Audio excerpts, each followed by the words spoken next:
10 months, so end of February to now, so 10 months. Playing Quins, so we were playing Harlequins at home. We'd played, and I think it was 19 all, and it was manic. We ran it out, and I think then they turned over, maybe there was a penalty in there or something, they turned over, they were then attacking back against us. And I made a tackle on their winger, and it just, yeah.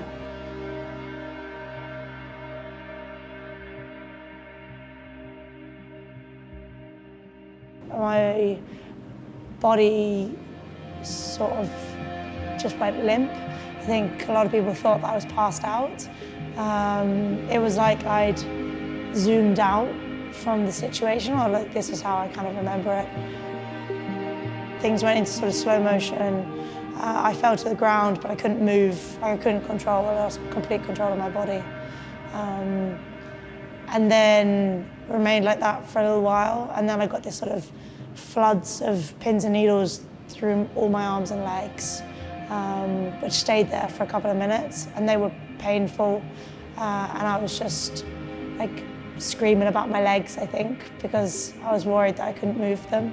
I think I definitely went through a period of not wanting to play rugby again, I mean, I was terrified to come to training. I was terrified to be anywhere where something could have hit me from behind because of like the injury that I had. I think at the time, I certainly didn't think I'd be sitting here again playing rugby. So I think I have had a neck injury before, and at the time that neck injury was really scary. But then that one kind of crept up on me over time. It was like an accumulation of symptoms and then a scan, whereas this one was like straight away, this is not right. So I guess a slightly different injury, and it definitely taken me a little bit longer to get over, but you know, fast forward the clock 10 months, and a couple of weeks ago I got set back by a couple of weeks, and the frustration and anger I felt at that time was almost a relief to me, because it was me sort of telling myself that I wanted to play rugby again, and the kind of the realisation that this is something that I really want to do. So yeah, it was nice.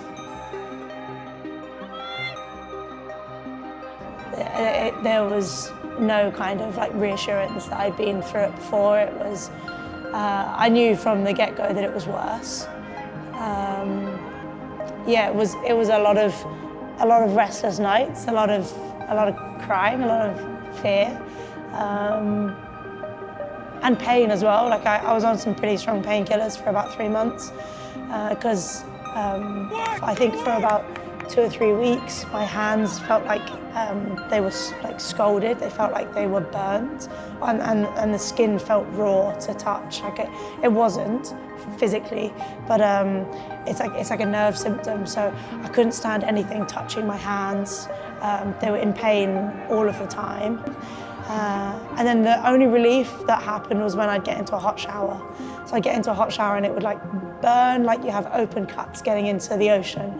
And then after a few minutes, it would all subside and my hands felt great and they weren't painful at all. So I used to stand in like a hot shower for ages, going like, oh, this is lovely.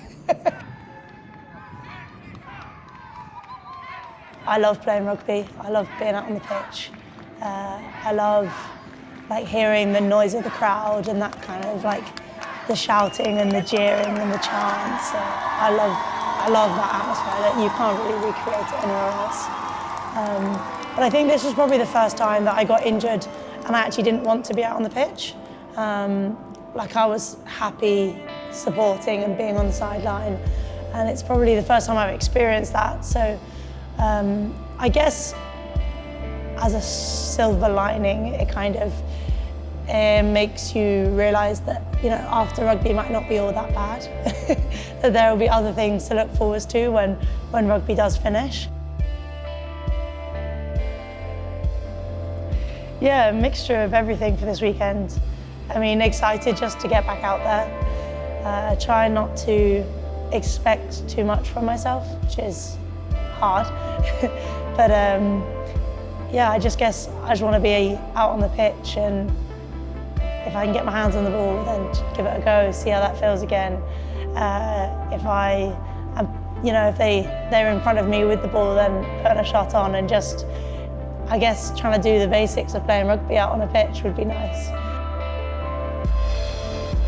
And you never know where you're going to be until you play again. So hopefully I can, come back at the game at a really good level that I'm proud of, but nervous that obviously that I've dropped off. Fitness, strength, agility, all of it, skill set. So hopefully that's not the case.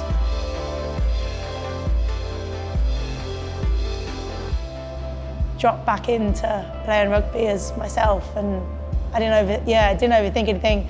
Didn't worry about who was running at me. I was putting my shoulder in them and trying to break tackles and stuff. So I was happy that I came away from that, probably having to apologise to a few people, but came away from that a bit more trusting in what my body is capable of. So probably a good thing.